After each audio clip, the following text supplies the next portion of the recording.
Hey guys, what's going on? It's Triforce. We are here at TVJ in Kingston, Jamaica.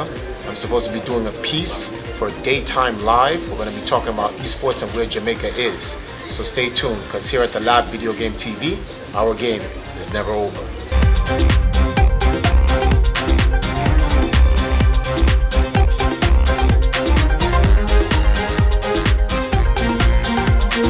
We're in the guest room, so this is where they put us to wait. I have to do some makeup. I'm looking like real gritty right now, but we're gonna do some makeup before we go in the room. It is a big chance that we may not be able to bring our actual camera in there, so I'll have some post stuff for you guys afterwards. Stay tuned.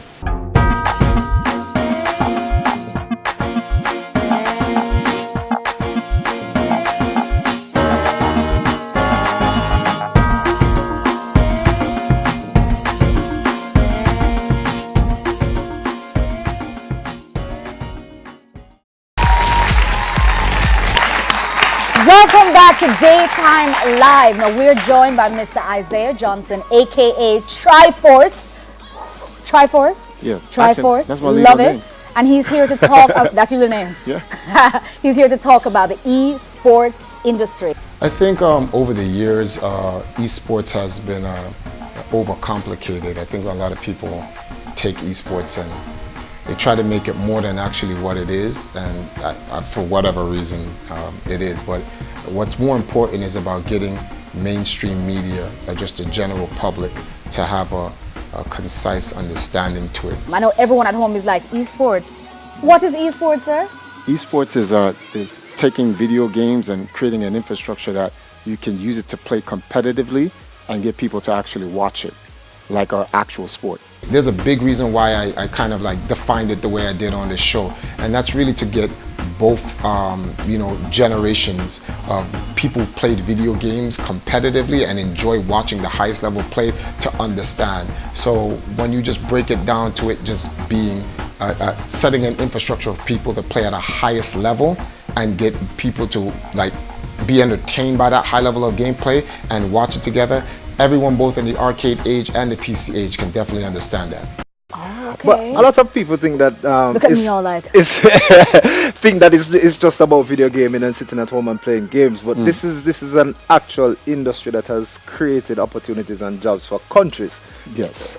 Explain to us a little bit more how Jamaica can get involved and more involved in the industry, or how involved is Jamaica in the industry already?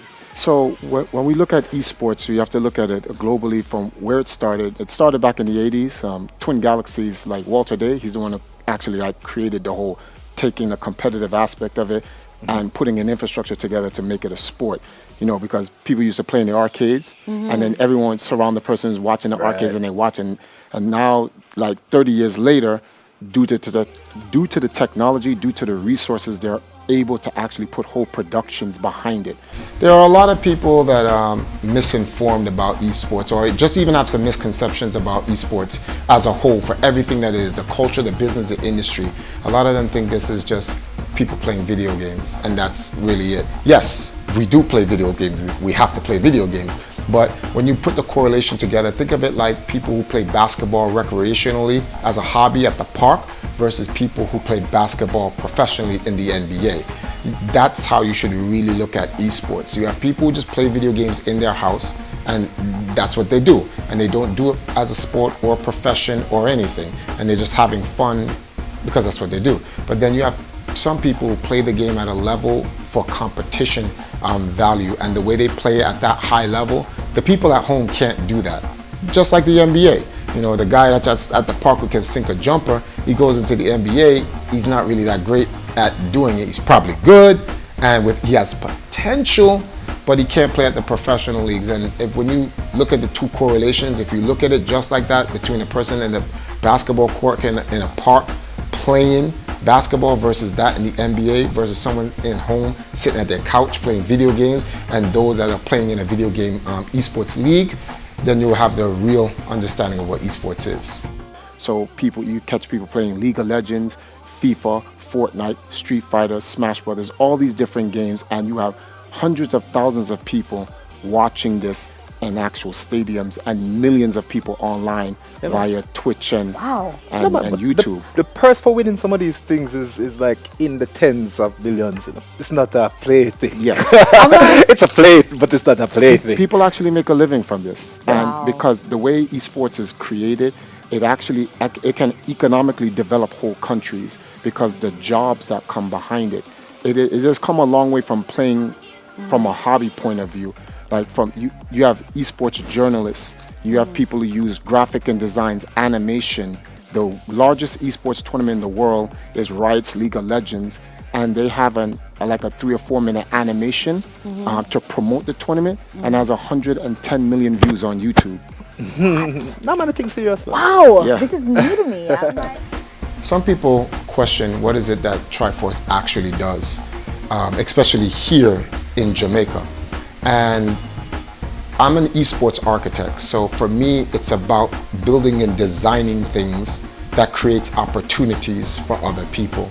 I do my best to work with a lot of different people in Jamaica, from Wayne Benjamin of the Lab Video Game TV, Dexter and Graham from eSports Jamaica, Tia, Hasari, and Danique, and Empress Nile from our Just Dance team, and a load of other people. And my job is to get the work that they do as professionals out into the mainstream so that people know what they're doing, so that those platforms for them, they get platformed and those opportunities open up for them. More people can come in and help them. Some people are not aware of literally that. You know, when I first got here in Jamaica, you know, I literally had to go to Digicel and help get esports that was already here in Jamaica, but from a community level into corporate Jamaica. The same thing with Flow, the same thing with TVJ, and so forth. Before I was here, no one else was doing it. So that's literally what I do. And I don't just do this here, I do this also in many different states in the United States, and of recently Africa, and we're going to be going back there. So that's what it is to be an esports architect. And I want people to know that I work with anybody and everyone that will help us push the mission forward to get Jamaica on the right track in esports. It's definitely a big sport, and because of its economic development ability, Jamaica, actually every country in the world has a chance to actually get involved. My job is to get, because you know China's involved, they built their infrastructure up. The US is involved, they built their infrastructure up. Europe is involved, and my job is to get Africa involved. So it's not just about, you know, people here in Jamaica, it's about African people worldwide. So whether it may be New York in the United States, Jamaica in the Caribbean, or Ghana in Africa. so it's big in Africa as well. Yeah, I just came from Africa actually. Okay. What's that like? Well, Africa is actually further ahead in esports than Jamaica. What? Yes. What? Yes. But don't Why are you so surprised? I'm joking. I don't know. I'm working to try to connect Jamaica with the motherland. So we're working to connect with our brothers and sisters back there. We went there for the GGC finals. We also went there for the Access Summit and Gamer Fest. We've talked with a lot of people, and our job is to try to get Jamaica associated with the African Esports Championships. And they've actually appointed me as their ambassador to lead that charge to get Jamaica in there, because I want Jamaica to have its own independent platform for esports, so that we don't have to work with other countries to have them develop it for us. We can develop it ourselves. Yes. Now, as you guys know, on the show I mentioned Africa, and what's the importance and the relevance of Africa? Well, the importance and the relevance of Africa is found in Jamaica. It's no secret, like it's based in history, that Jamaica's origins is rooted deeply into Africa because of the transatlantic slave trade. So we have a lot of relatives, so to speak, back home in Ghana. When myself and Wayne were there, we learned a lot about our actual history and the tribes and the culture as a whole.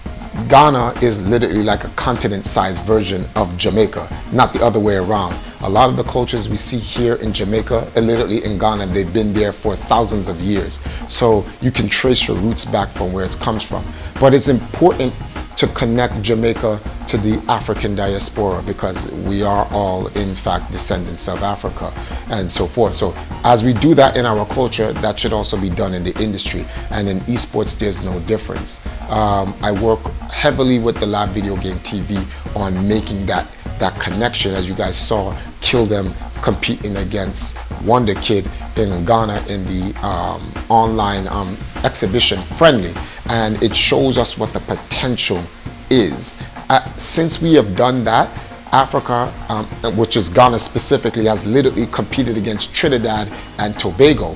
So it just goes to show you what we did there opened up an opportunity for Africa to connect to other Caribbean islands that have Jamaican ancestry, African ancestry, I apologize, and so forth. So our work is creating these huge opportunities, and you're going to see a lot more coming from us in terms of our work with esports and Africa globally.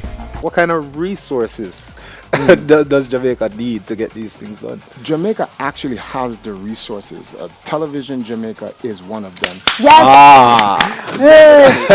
It's all about using the media platform, because that's one of the most powerful things about esports is using the media platform. So all of the resources that Television Jamaica has in terms of like One Spot Media, daytime live, this gets this out to the mainstream audience to educate them about what esports is, what games that their children can get into, and one of the big games to get them into is games like Just Dance.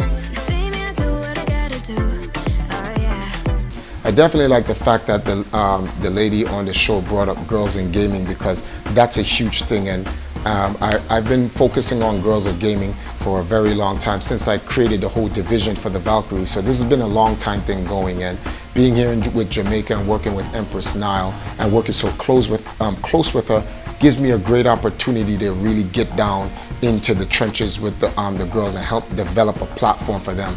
Because when you look at competitive gaming or just gaming as a whole, girls really don't get a opportunity to the opportunities we really get. It's more like we try to push them off to the side. So it was nice that you brought that up, and she was definitely interested, and she, like they said, she has a daughter that's into the video game. So when they go to Empress Nile's channel and see what she has and the work we're doing in Just Dance that you guys are going to see more on the live video game TV, it's really good to know that we're making some good moves and strides with women in gaming, especially here in Jamaica. Using dancing and competing in dancing. FIFA, everyone knows about FIFA and so forth. So there's a lot of different people that's working on this, the content creators. I'm hearing, speaking of content, I'm hearing about this all-girl channel, gaming channel. Just, you know, I'm all about girl power, right? So there's an all-girl gaming channel coming to Jamaica. Tell me a little bit about that. Maybe I can you know, throw my hat into the ring. So there's a YouTube channel called Empress Nile, EMPR3SS Nile, and you can find it on YouTube. And that's my fiance's channel, and I'm working with her to kind of family. Yes. Well, actually, I want to. She's in your audience, by the way. Oh, that's you.